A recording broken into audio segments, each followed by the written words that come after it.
Selamat datang di Si Binuang Channel. Terima kasih sudah mampir. Mari kita lanjutkan novel Tikam Samurai, Si Bungsu, karya Makmur Hendrik, bagian 427. Selamat mendengarkan. Namun adanya perintah berkode HD itu, berikut menjadikan Michiko sebagai penunjuk jalan, tak pernah diungkapkan kedua letnan itu kepada siapapun, tentu saja termasuk kepada Si Bungsu dan Michiko. Dari pertemuan hari itu pula Si Bungsu mengetahui, bahwa ke Sumatera Barat ini RPKAD yang dikirim hanya 2 peleton yang dipimpin Fauzi dan Azhar.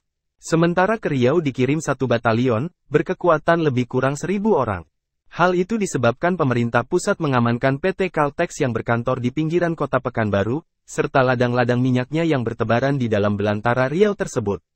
Letnan Fauzi dan Letnan Azhar memerlukan datang menemui Si Bungsu, karena 2 peleton RPKAD yang mereka pimpin akan kembali ke Jakarta. Masa tugas mereka selama 3 bulan di daerah ini sudah berakhir. Terima kasih, Letnan. Aku berhutang nyawa pada kalian, ujar Si Bungsu dengan nada bergetar. Kalau kalian nikah nanti jangan lupa mengundang kami. Awas kalau lupa, ujar Fauzi saat akan meninggalkan ruangan itu. Dan para sahabat itu pun berpisah dalam suasana penuh haru. Beberapa hari setelah keluar dari rumah sakit Si Bungsu sangat terkejut ketika mendengar kabar bahwa ayah Salma yang bernama Kari Basamati tertembak di Bukit Tinggi. Dia ditembak malam hari, saat akan masuk ke rumahnya. Sampai sekarang tidak diketahui pihak mana yang menembaknya. Overste Nurdin dan Salma istrinya telah sampai di Bukit Tinggi 2 hari yang lalu. Mereka terbang langsung dari New Delhi di mana Nurdin bertugas ke Jakarta, kemudian ke Padang dan diantar pakai jeep yang dikawal 2 truk tentara ke Bukit Tinggi. Si Bungsu, termasuk Michiko, memutuskan untuk datang ke Bukit Tinggi menemui kedua sahabatnya itu. Sementara Michiko kembali teringat ucapan Salma di airport Changi, saat akan berangkat ke Jakarta, untuk seterusnya mencari Si Bungsu ke kampungnya. Saat itu Salma berkata, sebagai sesama perempuan, Michiko, saya ingin mengatakan padamu. Engkau punya kesempatan untuk bertemu dengan lelaki yang sama-sama kita cintai. Engkau yang memiliki kesempatan paling besar untuk mendapatkan dirinya. Jangan engkau sampai dikuasai oleh dendam keparat itu. Itu nonsens sama sekali. Berpikirlah dengan akal sehat. Dia takkan mau melawanmu, aku tahu itu bukan sifatnya. Bila dia engkau bunuh Michiko, sama artinya engkau membunuh harapanmu sendiri. Kau akan menyesal seumur hidupmu. Kalian kini sama-sama sebatang kara. Yang kalian butuhkan adalah kasih sayang, bukan perkelahian dan saling bunuh. Sebagai seorang yang lebih tua darimu, Michiko-san, saya ingin engkau bahagia. Saya ingin Si Bungsu bahagia. Dan saya yakin, kebahagiaan itu takkan kalian peroleh kalau kalian tidak bersama. Saya ingin mendengar kabar bahwa kalian menikah. Saya akan menanti kalian di sini. Datanglah sebagai suami istri. Saya selalu berdoa untuk itu, Michiko, adikku. Michiko termenung mengingat kata-kata, datanglah sebagai suami istri. Saya selalu berdoa untuk itu, Michiko, adikku. Oh, alangkah inginnya dia hal itu terwujud. Alangkah inginnya. Tengah dia menghayalkan hal tersebut, tiba-tiba dia dikejutkan suara Si Bungsu. Michiko-san, ya, kita akan ke Bukit Tinggi, kan? Ya, secepatnya. Kan, ya, Michiko-san, ya, Si Bungsu menatapnya. Sepi, Michiko menunggu apa yang akan disampaikan Si Bungsu lebih lanjut. Di negeri kami ini, yang melamar seorang gadis adalah pihak ibu dan keluarga perempuan pihak lelaki. Tapi saya tidak lagi punya keluarga. Kita sama-sama sebatang kara. Kalau nanti kita sudah di Bukit Tinggi, saya akan meminta Salma dan Nurdin melamarmu. Engkau akan menjadi tempat aku mengabarkan sakit dan senang. Aku tempat engkau mengabarkan sakit dan senang pula. Maukah engkau menjadi istriku, Michiko-san? Petik 2. Michiko menatap Si Bungsu, kemudian berdiri. Lalu menghambur ke dalam memeluk lelaki itu. Dia menangis terisak-isak, tenggelam oleh rasa haru dan bahagia yang tak bertepi. Hati dan jiwaku milikmu, kekasihku. Milikmu, selamanya-lamanya. Mereka menompang konvoi tentara pusat yang akan berangkat ke Bukit Tinggi. Di dalam konvoi yang berjumlah belasan truk dan bus itu, selain penompang kalangan sipil terdapat puluhan anak-anak SGKP. Semula ada kekhawatiran di antara penumpang akan adanya pencegatan. Tetapi untuk menghilangkan rasa takut dan ketegangan, tentara yang ada di setiap truk menyuruh anak-anak sekolah itu bernyanyi. Namun lewat nagari si cincin mereka pada lelah. Malah ada yang mengantuk. Konvoi itu melaju terus, dengan di depan sekali sebuah jeep tentara kemudian 2 truk berisi pasukan, ketiganya dibekali dengan senapan mesin, diselang-seling bus dan truk berisi anak sekolah dan sipil dan di belakang sekali 3 truk penuh tentara. Sebahagian besar penumpang dan tentara masih saling berbicara perlahan tanpa melupakan kewaspadaan. Lepas dari kayu tanam, konvoi memperlambat perjalanan karena mulai memasuki areal hutan berbukit di Bukit Tambun Tulang. Tak lama kemudian mereka memasuki kawasan Lembah Anai dengan air terjun yang indah. Sebenarnya saat masih berada di kawasan Bukit Tambun Tulang tiba-tiba saja ada perasaan tak sedap menyelusup ke hati si bungsu. Matanya menatap ke bukit-bukit batu terjal tatkala memasuki Lembah Anai. Lalu tiba-tiba terjadilah tragedi berdarah itu. Dari hutan di bukit-bukit batu curam di kiri kanan lembah itu tiba-tiba saja konvoi disiram tembakan mitraliur. Tidak itu saja, tembakan bazooka melemparkan sebuah truk dan sebuah bus penuh penumpang dan tentara ke dalam sungai berbatu. Masih bersama si Binuang Channel, mari kita lanjutkan novel Tikam Samurai, Si Bungsu, karya Makmur Hendrik, bagian 428. Si bungsu dan beberapa penumpang sipil dan belasan tentara berada di truk yang terlempar itu. Sebagian dari konvoi itu berhenti mendadak. Jeep yang berada di depan sekali, yang berada di tempat terbuka mempercepat larinya mencoba berlindung di tikungan. Namun serentetan tembakan mitraliur membunuh seluruh isi jeep itu, sementara jeep itu sendiri baru berhenti tatkala menabrak tebing batu di kirinya. Beberapa bus dan truk tersandar ke tebing batu dalam usaha mengelak dari tembakan membabi buta. Tak ayal lagi, konvoi APRI itu masuk perangkap PRRI. Para penumpang berhamburan turun dan menjauhi bus dan truk, menghindar dari daerah terbuka agar tidak menjadi sasaran peluru. Untuk itu jalan satu-satunya adalah masuk ke hutan terdekat. Hutan di wilayah itu hanya tumbuh di dinding tebing batu yang curam. Apa boleh buat mereka terpaksa, dan harus, mendaki hutan di tebing terjal itu. Selain menghindari celaka dari sasaran peluru, sekaligus menghindar dari celaka bila truk atau bus meledak. Michiko berada di dalam bus yang tersandar ke dinding batu dan penumpangnya terdiri rombongan anak SGKP yang bertemperasan turun menyelamatkan diri itu. Namun malang memang tengah mengikuti mereka. Peluru yang ditembakkan oleh PRRI dari puncak-puncak tebing, yang sebenarnya ditujukan kepada tentara pusat benar-benar tak bermata. Tidak bisa membedakan mana yang tentara mana yang sipil, mana yang lelaki mana perempuan. Akibatnya belasan anak-anak SGKP dan penumpang sipil lainnya tersungkur dihantam peluru begitu mereka berhamburan turun dari bus atau truk. Belasan lainnya bernasib sama, meski mereka sudah berada di dalam hutan di tebing terjal dalam upaya menyelamatkan diri. Salah seorang di antara korban yang kena tembak itu adalah Michiko. Hutan di Bukit Cadas Lembah Anai itu sudah ditelan malam yang kental ketika seorang anggota PRRI berpangkat letnan dan 5 anggotanya membersihkan hutan itu. Dengan 2 buah senter mereka memeriksa lekuk dan tonjolan batu yang mereka lewati. Mereka lewat di sana karena daerah itu memang sudah dipersiapkan sebagai jebakan yang mematikan bagi konvoi tentara pusat yang akan lewat di sana.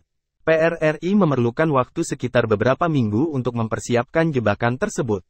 Setiap bukit, tebing dan pohon dengan seksama mereka pelajari situasinya. Termasuk mempelajari kemana saja jalan mengundurkan diri atau jalan lari bila terjadi hal-hal yang di luar perhitungan. Termasuk bila terjadi serangan balik dari pihak APRI. Letnan dan 4 anggotanya itu sedang berada di pinggang salah satu tebing terjal di Lembah Anai, tatkala mereka mendengar suara rintihan. Setelah lelah mencari dengan cahaya senter dalam kegelapan itu, mereka menemukan di puncak sebuah tonjolan batu sesosok tubuh wanita. Nampaknya dia dengan susah payah memanjat batu tersebut agar tidak dimangsa binatang buas. "Ini orang asing, Let," ujar salah seorang yang berpangkat sersan. Mereka menatap wajah perempuan yang tersandar separuh sadar itu. "Jepang, ini astagfirullah, ini pasti gadis Jepang yang mencari si bungsu," ujar yang berpangkat letnan. Ketiga mereka memperhatikan Michiko dengan perasaan tak percaya. Cerita tentang si bungsu dan gadis Jepang yang mencarinya itu, sampai si bungsu mengalami luka di situ ladang laweh dan dirawat di rumah sakit tentara di Padang atas pertolongan 2 perwira RPKAD, sudah bersebar dari mulut ke mulut. "Kita tidak mungkin meninggalkannya di sini. Dia memerlukan pertolongan," ujar si sersan. Kelima mereka menyepakati ucapan si sersan. Mereka lalu membuat tandu darurat dan menandu Michiko makin masuk ke belantara, naik turun bukit arah ke Gunung Singgalang. Jalan itu sudah mereka pelajari 2 bulan yang lalu, merupakan jalan terdekat untuk tembus ke Kampung Balingka. Selain menandu Michiko mereka juga membawa 3 pucuk senjata yang tertinggal oleh pasukan APRI. Menjelang subuh mereka sampai di barak darurat yang dibuat di pinggang Gunung Singgalang. Barak itu sengaja dibuat di sana, agar tak terjangkau oleh APRI, dan memudahkan dropping senjata oleh helikopter Amerika yang terbang menyelusup dari Laut Cina Selatan. Namun celaka menghadang, pada saat bersamaan dengan kedatangan mereka kebetulan sebuah helikopter Amerika sedang menurunkan senjata. Tapi saat itu pula tiba-tiba pasukan APRI menyerang. Pasukan APRI ternyata tidak hanya melakukan serangan balik atas peristiwa Lembah Anai yang terjadi kemarin pagi, tapi juga melakukan serangan mendadak ke salah satu tempat rahasia PRRI menerima dropping senjata dari Amerika melalui udara. APRI menjadi curiga saat tengah malam ada deru helikopter. Setelah beberapa kali hal itu terjadi, mata-mata yang disebar akhirnya mengetahui maksud kedatangan heli itu, serta di mana lokasi dropping senjata dilakukan. Keadaan benar-benar kacau balau. Di barak darurat di tengah hutan di pinggang Singgalang itu hanya ada satu peleton PRRI. Mereka disiagakan di sana untuk menunggu dan membawa senjata yang didrop secara rahasia itu. Itu sebabnya, ketika APRI belum mengenal bazooka, PRRI sudah menggunakannya. Senjata itu merupakan senjata anti-tank. Tempat itu dipilih karena letaknya yang tersembunyi, tapi strategis. Ketika serangan datang dengan mudah mereka menyelusup dan lenyap berlindung ke jurang-jurang di sekitarnya. Dalam peristiwa serangan mendadak menjelang subuh itu, si Letnan masih sempat meminta pertolongan kepada pilot helikopter untuk menyelamatkan Michiko yang terluka, dan saat itu tidak sadar diri. Thomas, keadaan gadis ini kritis. Kalau dibiarkan di sini nyawanya bisa tidak tertolong, ujar Letnan itu. Tapi saya harus ke Singapura, jawab pilot bernama Thomas dalam gebalau yang mencekam itu. Justru itu, bawalah dia. Dari sana lebih dekat ke negerinya di Jepang sana, ujar si Letnan. Pembicaraan mereka terputus oleh ledakan peluru mortir. Saat pilot dan kopilot heli itu selesai menurunkan peti-peti berisi senjata, dibantu beberapa orang anggota PRRI, si Letnan menyuruh anggotanya menaikkan Michiko yang masih belum sadar ke helikopter, kemudian mengikatkan tubuhnya dengan kuat. Tembakan pasukan APRI terdengar makin dekat. Dengan berkali-kali mengucapkan, "Sit sit sit," pilot Amerika itu melompat ke helikopternya yang mesinnya tidak pernah dimatikan. Di peti itu ada 5 pucuk 12,7 dan 10 buah bazooka serta 2 lusin Grand, teriak si pilot sambil menaikkan helikopternya mengudara dan segera menjauh dari pinggang gunung itu, dan lenyap di kegelapan malam. Masih bersama si Binuang Channel, mari kita lanjutkan novel Tikam Samurai, Si Bungsu, karya Makmur Hendrik. Bagian 429. Kembali menuju Laut China Selatan, si Letnan dan anggotanya yang masih bertahan segera mengamankan peti-peti senjata itu, mendorongnya ke sebuah goa batu cadas, kemudian mereka ikut masuk ke dalamnya. Goa itu pintunya kecil saja, namun makin ke dalam makin besar dan jalannya menurun. Sekitar 50 meter goa itu berkelok ke kanan jalannya kembali mendaki. Ujungnya muncul di seberang pintu yang tadi mereka masuki. Pintu masuk dan pintu keluar itu dipisahkan oleh sebuah jurang yang sangat dalam. Goa itu seperti membentuk huruf U, artinya dari mulut goa di mana kini mereka berada dapat mengawasi mulut goa tersembunyi yang tadi mereka masuki, yang jaraknya hanya sekitar 50 atau 60 meter, tapi dipisahkan oleh jurang yang amat dalam. Mereka tak perlu mengawasi apa-apa, sebab pintu masuk itu amat terlindung dan mustahil ditemukan pihak APRI. Yang akan mereka temukan paling-paling barak darurat yang berada sekitar 100 meter dari mulut goa. Mereka lalu tidur kelelahan, bukan pekerjaan yang ringan naik turun tebing terjal dari siang sampai malam, apalagi harus memikul tandu bermuatan orang yang sedang sekarat. Si bungsu membuka mata dan dia mendapati dirinya di bangsal sebuah rumah sakit. Itu terlihat dari tempat tidur berderet-deret dan belasan pasien sedang dirawat. Dia rasakan kepalanya berdenyut-denyut, saat dia raba ternyata kepalanya terbungkus perban, dia coba menggerakkan kedua kakinya, kemudian kedua tangannya. Alhamdulillah, tak ada yang patah atau putus. Jadi hanya kepalanya yang cedera, itu pun dirasanya tidak terlalu parah. Buktinya dia bisa menolehkan kepalanya perlahan ke kiri maupun ke kanan, hatinya jadi agak lega. Dari penjelasan perawat diketahuinya bahwa penumpang konvoi, termasuk para pelajar SGKP, meninggal dan pencegatan itu, konvoi itu baru bisa lepas dari jebakan setelah sore, yaitu ketika datang sekompi tentara dari Padang, di antaranya sepeleton RPKAD yang baru sehari datang dari Jakarta. Selama terjadinya pergolakan sudah 2 kali peristiwa yang merenggut begitu banyak korban. Pertama penyerangan ke kota Bukit Tinggi, kedua pencegatan di Lembah Anai. 2 tragedi itu meninggalkan bekas yang sangat dalam dan tak mudah dilupakan. Apalagi mayoritas yang tewas dan serangan ke Bukit Tinggi adalah penduduk sipil, sementara mayoritas korban di Lembah Anai adalah anak-anak sekolah dan juga sipil. Peluru tidak pernah bisa membedakan mana orang yang terlibat pertempuran mana yang tidak. Si bungsu mencari informasi keberadaan Michiko. Namun tak seorang pun perawat itu yang mengetahui ada seorang gadis Jepang yang dikirim ke rumah sakit itu. 2 anak SGKP yang kebetulan menaiki bus yang sama dengan Michiko juga tidak tahu apa yang terjadi dengan gadis itu. Kami mengetahui keberadaannya di dalam bus, soalnya, selain orang asing, dia amat cantik, ramah dan rendah hati pula. Di bus dia menjadi sahabat semua orang. Tapi ketika sopir tertembak dan bus bersandar ke dinding batu, semua kami pada berhamburan keluar menyelamatkan diri. Beberapa teman termasuk saya terkena tembakan setelah berada di luar. Saat keluar dari bus itu kami tak mengingat apapun, kecuali mencari perlindungan ke dalam hutan terdekat, tutur gadis yang perutnya terkena tembakan itu.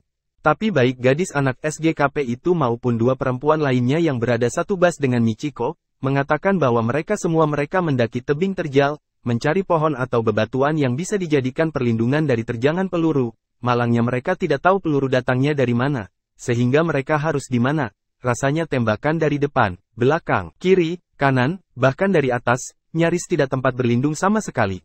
Siang itu si bungsu diberitahu kalau ada dua tamu yang ingin menemuinya. Ketika tamu datang, dua orang tentara berbaret merah disangkanya Letnan Faizi dan Letnan Ashar, ternyatanya meleset.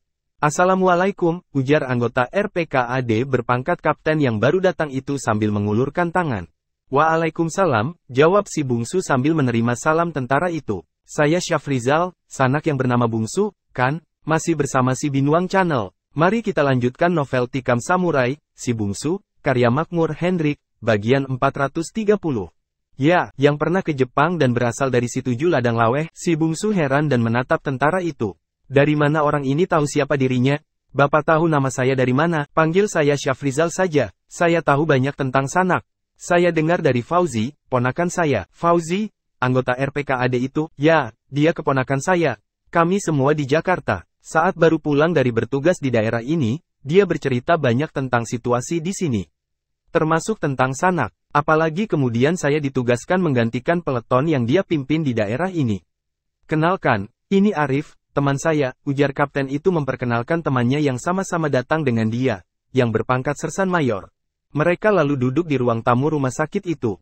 Tiba-tiba si bungsu dikejutkan oleh pertanyaan Kapten Syafrizal. Sudah dapat kabar tentang Michiko? Belum, jawabnya gugup dan berdebar. Kapten Syafrizal menceritakan bahwa setelah penyergapan di lembah Anai itu Michiko ditemukan malam hari di atas sebuah batu besar, dalam keadaan terluka dan tak sadar diri. Karena cerita tentang si bungsu yang, sahabat, PRRI maupun, sahabat, APRI sudah tersebar luas, maka kisah dia dicari gadis Jepang cantik bernama Michiko juga ikut tersebar luas. Itu sebab anggota PRRI yang menemukannya segera mengenali gadis Jepang yang luka itu adalah kekasih si bungsu, dan mereka merasa berkewajiban menolongnya. Atas perintah seorang perwira pasukan PRRI Michiko lalu dibawa dengan tandu ke barak rahasia PRRI di pinggang Gunung Singgalang, untuk diselamatkan. Barak rahasia itu dibuat untuk menerima suplai senjata dari Amerika, yang sering mengirim persenjataan dengan helikopter dari salah satu tempat di Laut Cina Selatan, atau mungkin dari Singapura. Bersamaan dengan sampainya mereka di barak tersembunyi tersebut, APRI yang telah mencium keberadaan barak rahasia PRRI itu sebagai salah satu tempat menunggu suplai senjata dari Amerika, menyerang tempat tersebut. Perwira PRRI itu meminta tolong kepada pilot helikopter Amerika bernama Thomas untuk membawa Michiko yang terluka ke Singapura. Pilot itu semula menolak, tapi karena Michiko sudah dinaikkan ke heli, dan serangan APRI makin menjepit, heli itu berangkat dengan membawa Michiko. Si bungsu termenung mendengar penuturan komisaris polisi Syafrizal tersebut. Dari siapa cerita ini sanak peroleh? Tanya si bungsu perlahan. Kendati PRRI dan tentara pusat berperang, namun sejak awal APRI memiliki kontak-kontak khusus dengan beberapa perwira PRRI. Perang saudara ini sama-sama tidak dikehendaki, baik oleh PRRI maupun tentara pusat. Cuma sudah kadung terlanjur, kami dengar kabarnya sudah ada usulan kepada Presiden Soekarno untuk secepatnya mengeluarkan amnesti bagi anggota PRRI yang meletakkan senjata. Nah, informasi ini saya peroleh dari sumber-sumber itu. Dari orang-orang yang merasa sanak adalah sahabat mereka, disampaikan kepada tentara APRI yang juga merasa sanak adalah sahabat mereka pula. Terima kasih atas informasi yang sanak sampaikan, ujar si bungsu perlahan. Sanak sahabat kami dan semua pihak, karenanya kami senang bisa membantu. Terima kasih, ujar si bungsu, masih dalam nada perlahan dengan tatapan mata menerawang ke hamparan sawah di depan rumah sakit tersebut. Saya juga mendapat informasi bahwa sanak akan ke Bukit Tinggi, menemui Overste Nurdin yang mertuanya mati tertembak di Bukit Tinggi. Si bungsu menatap kapten itu. Tak cukup banyak orang yang tahu maksud kepergiannya bersama Michiko ke Bukit Tinggi, kini kapten ini ternyata telah mengetahuinya. Selain sahabat semua orang, sanak juga orang penting bagi kami maupun PRRI. Karena itu jangan kaget kalau kemanapun sanak akan ada yang secara diam-diam mengikuti. Mungkin diikuti secara beranting, sama sekali tidak bermaksud mencampuri urusan sanak, tapi semata-mata menjaga keselamatan sanak. Baik tentara pusat maupun orang-orang PRRI amat rugi kalau terjadi malapetaka terhadap sanak. Kembali ke pokok persoalan, jika akan ke Bukit Tinggi saya juga akan ke sana. Kami membawa jeep. Kabarnya Overste Nurdin dan istrinya sudah akan berangkat kemarin ke Padang untuk kembali ke India melalui Jakarta.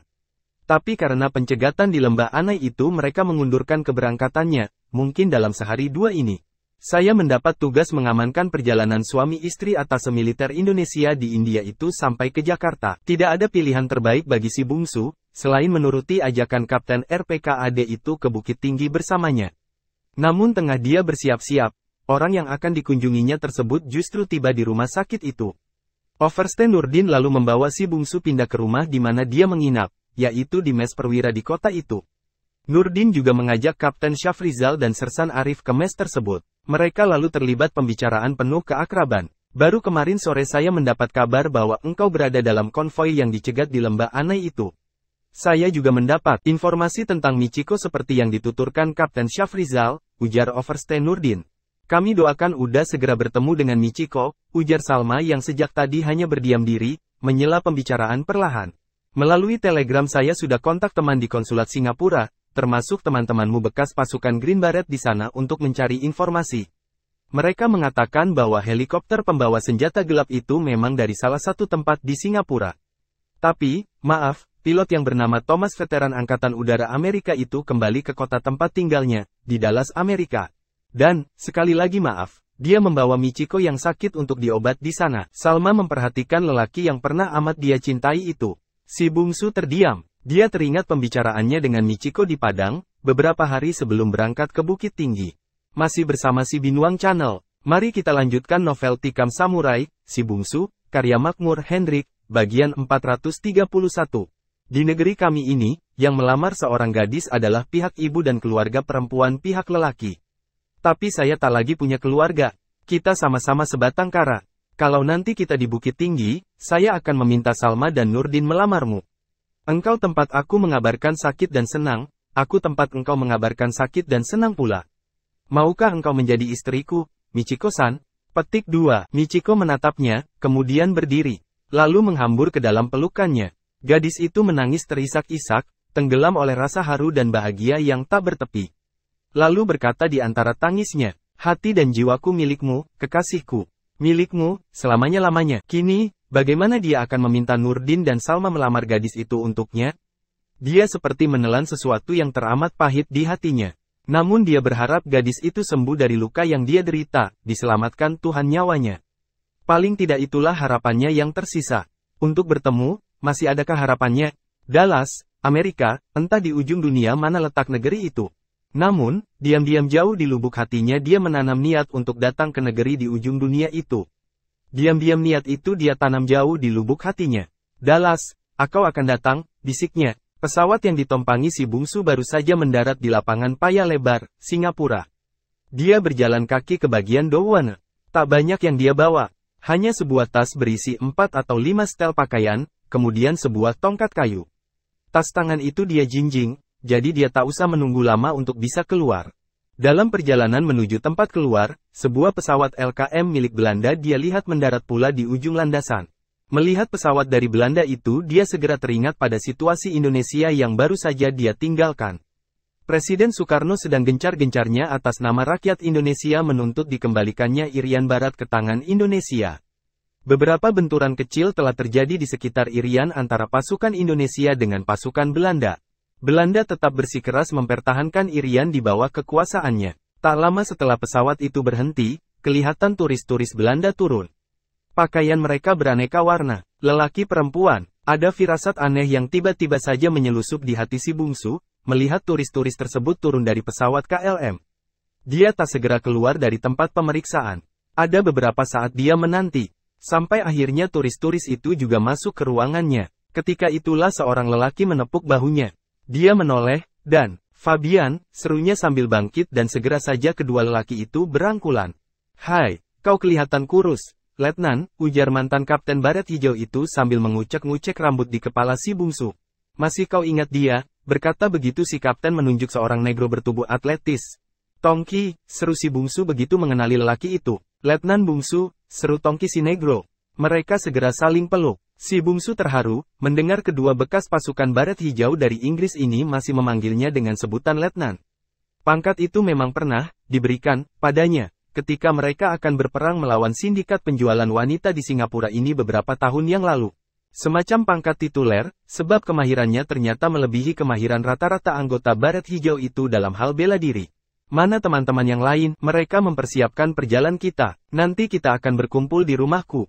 Hei, sejak tadi engkau memperhatikan turis-turis itu, bisik Kapten Fabian ketika menyebut kalimat terakhir ini.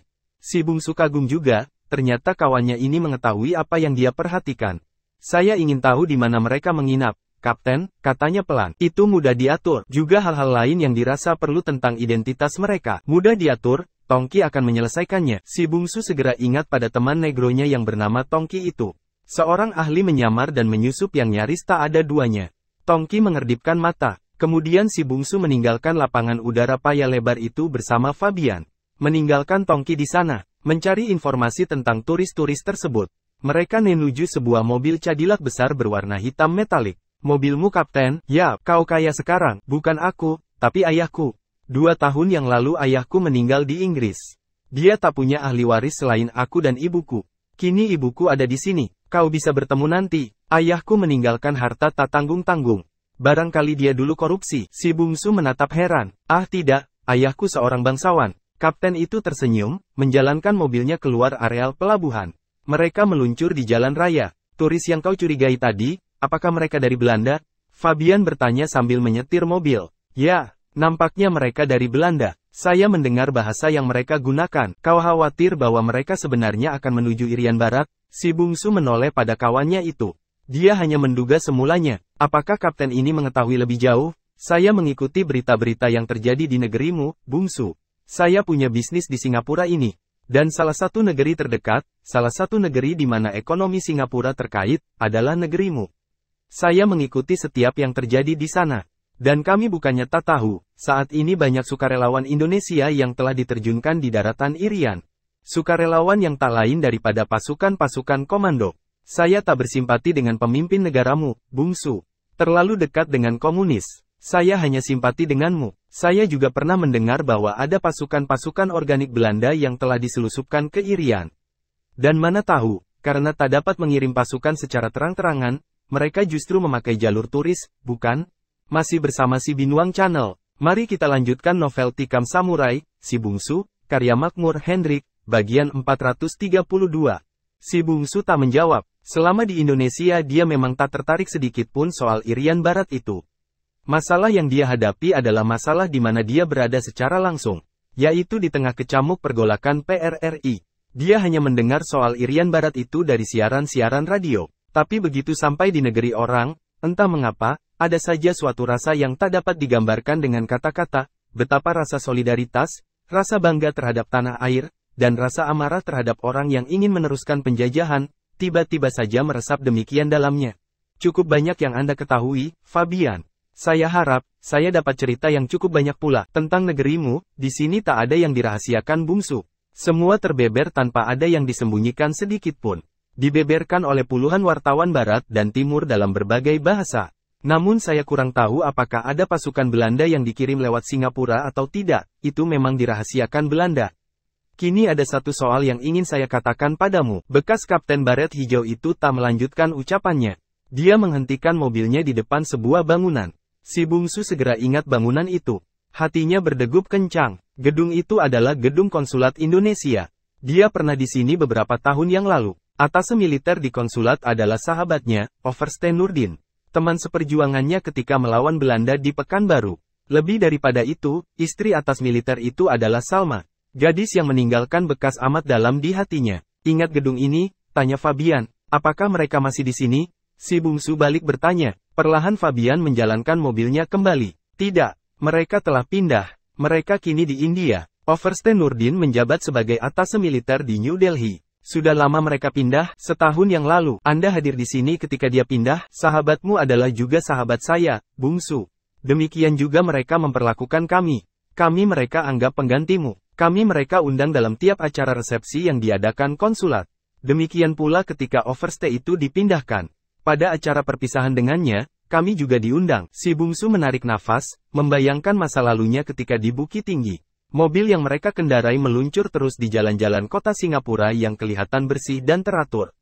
Di suatu tempat, di daerah Petaling Jaya, mobil itu membelok ke sebuah pekarangan yang amat luas dan berpagar tinggi.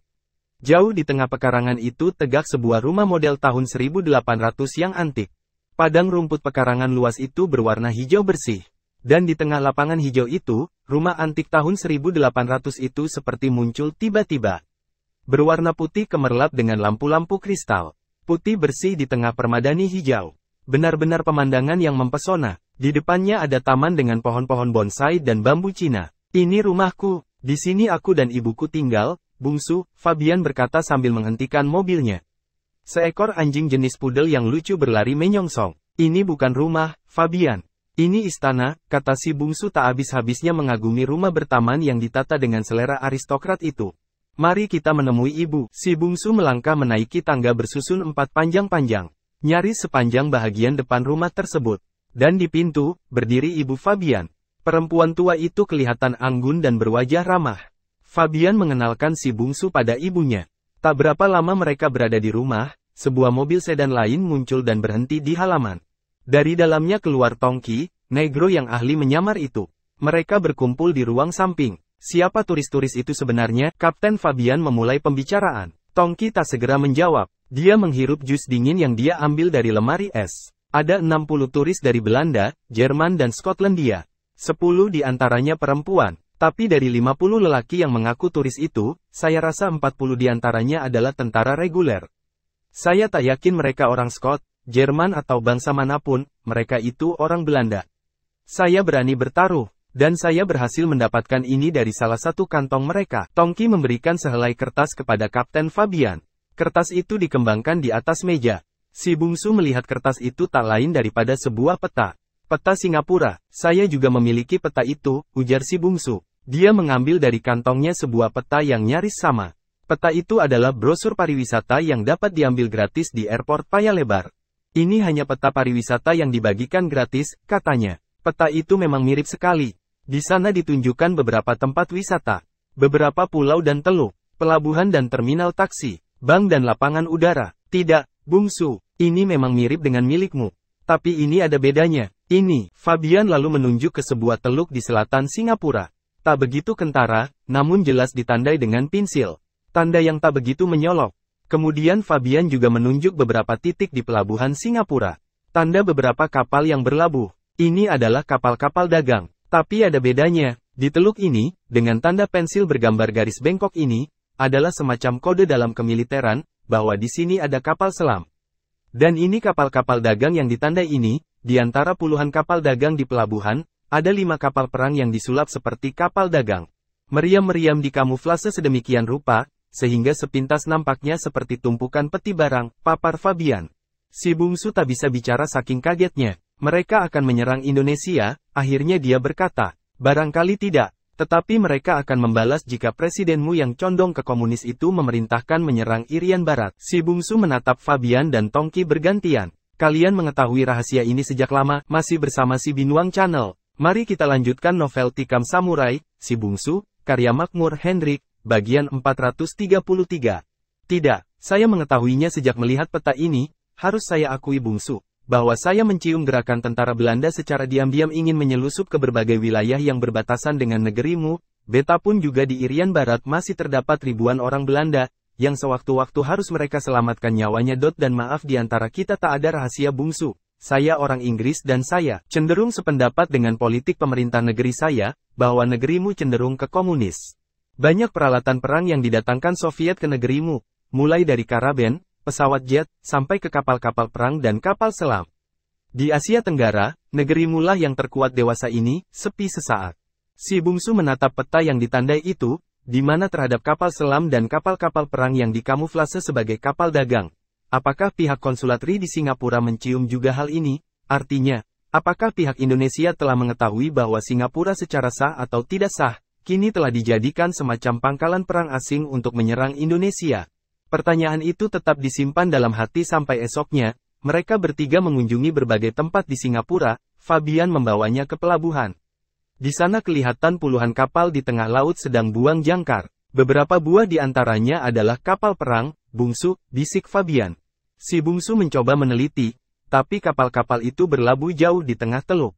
Kalaupun ada yang berlabuh dekat, dia pasti takkan mengenal kapal yang dikamuflase tersebut. Dia tak paham tentang kapal-kapal perang. Ketika mereka berada dalam sebuah kedai kopi, Fabian yang tengah membawa sebuah majalah berseru pelan.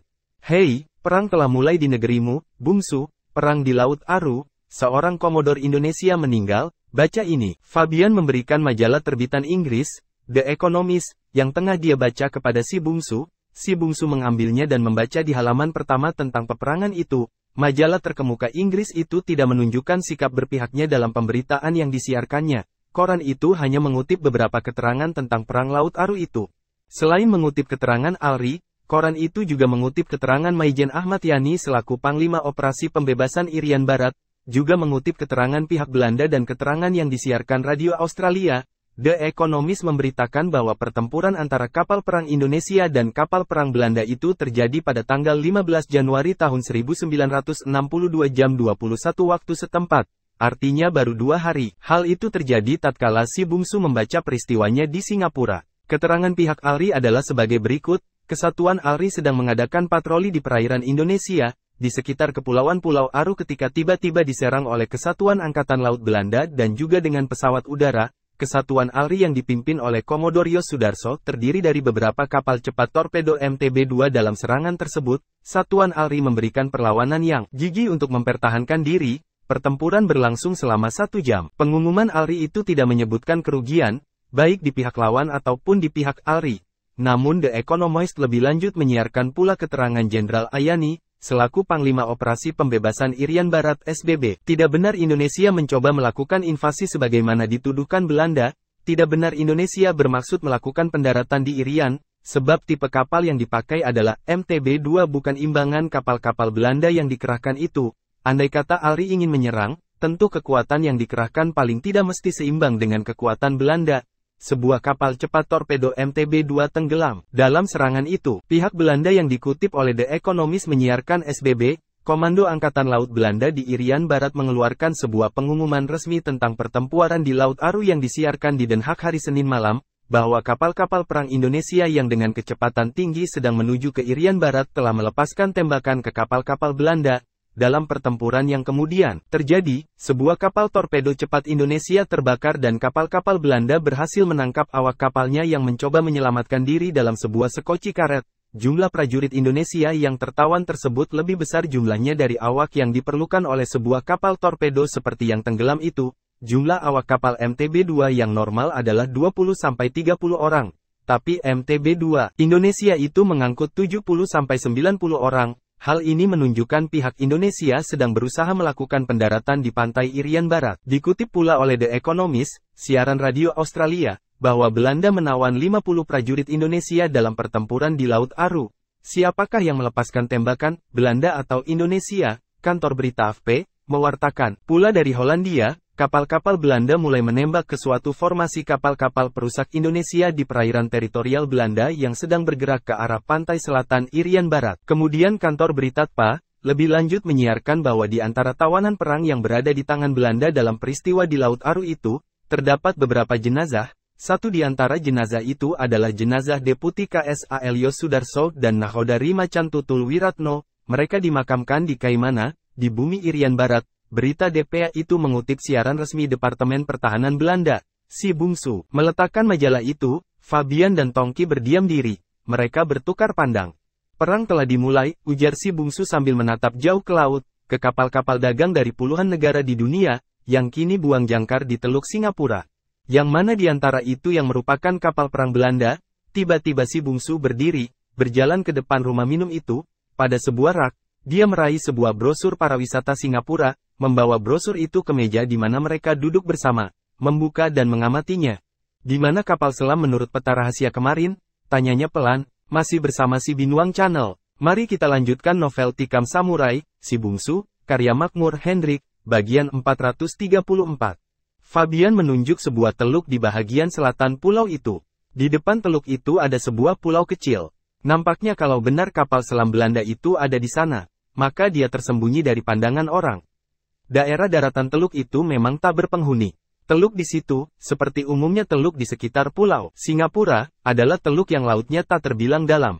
Namun dengan lindungan pepohonan, terutama pohon-pohon beringin dan bakau yang memang menjadi ciri khas pantai pulau tersebut, 2 atau 3 buah kapal selam dengan aman dapat merapat ke pantai. Bersembunyi di bawah naungan dedaunan. Bagi Singapura nampaknya tak pula ada alasan untuk menolak kehadiran kapal selam itu, sebab Singapura adalah bahagian dari Malaysia, negara persemakmuran Inggris. Dan mereka punya hubungan baik dengan Belanda. Si bungsu menatap peta itu. Kemudian menatap ke laut. Di mana kapal-kapal perang yang disulap seperti kapal dagang itu? Tanyanya pelan. Fabian dan Tongki menatap ke laut. Ke kapal besar kecil yang buang jangkar. Mereka berada di antara kapal-kapal yang banyak itu, bungsu, jawab Fabian. Si bungsu berdiri, melipat peta tersebut dan memasukkannya ke kantongnya. Hei, akan kemana? Tanya Fabian begitu melihat si bungsu bergerak. Ini urusanku, kawan. Ada sedikit pekerjaan yang harus kulakukan. Hei sobat, kau tak dapat meninggalkan kami begitu saja. Apapun yang akan kau lakukan, terutama bila bersangkut paut dengan kapal selam dan kapal perang itu, kau tak dapat bekerja sendirian. Tenaga kami kau butuhkan, ujar Fabian sambil membayar minuman. Si bungsu tak berkata. Dia naik ke mobil, disusul Tongki dan Fabian. Kau akan menenggelamkan kapal selam itu bukan, kawan? Fabian bertanya sambil menjalankan mobilnya. Si bungsu menatap kapten itu. Si kapten bekas baret hijau tentara Inggris itu ternyata cepat sekali menebak. Benar, bukan? Saya tak tahu caranya, makanya kukatakan, kau butuh kami, tapi kalian tak menyenangi politik negaraku yang pro-komunis. Benar, Soekarno akan membawa negerimu ke kemelaratan yang tak bertepi bila memilih komunis sebagai sahabatnya. Tapi dalam hal meledakkan kapal selam Belanda itu, kami tak berniat membantu negaramu. Kami hanya ingin membantumu. Kita telah terikat dengan sumpah persahabatan. Ingat, kami akan membantumu. Sepi. Si bungsu tak tahu harus menjawab bagaimana. Mobil menuju ke suatu daerah di luar kota. Di sebuah perempatan mereka berhenti. Tongki melompat turun, menuju ke sebuah telepon umum. Menelepon beberapa saat. Lau naik kembali ke mobil. Siapa saja yang dapat kau hubungi? Tanya Fabian begitu Tongki duduk di bangku belakang. Sony, ahli peledak itu, jawab Tongki. Setengah jam kemudian, mereka sampai ke sebuah rumah yang terletak di tengah rimbunan pohon. Si bungsu segera ingat, di rumah ini dahulu mereka merencanakan penyerbuan terhadap kelompok penjual perempuan di kota ini. Tak lama setelah mereka berada di rumah itu datang Sony, bekas sersan Green Beret yang ahli peledak itu. Dengan senyum lebar dia menyalami dan memeluk di si bungsu. Hei, akan ada pesta nampaknya, katanya. Kau punya pengetahuan tentang kapal selam? Fabian memburunya dengan pertanyaan. Tenang, tenang, kenapa terburu amat? Saya masih ingin bercerita dengan orang Indonesia kita ini. Apa ada perang yang harus kita selesaikan segera? Fabian segera meninggalkan mereka, masuk ke kamar yang di kanan. Tak lama kemudian muncul lagi dengan beberapa batang dinamit serta beberapa kotak karton dan beberapa gulung kabel. Terima kasih sudah bersama si Binuang Channel, jangan lupa mampir pada bagian selanjutnya, novel Tikam Samurai, Si Bungsu karya Makmur Hendrik.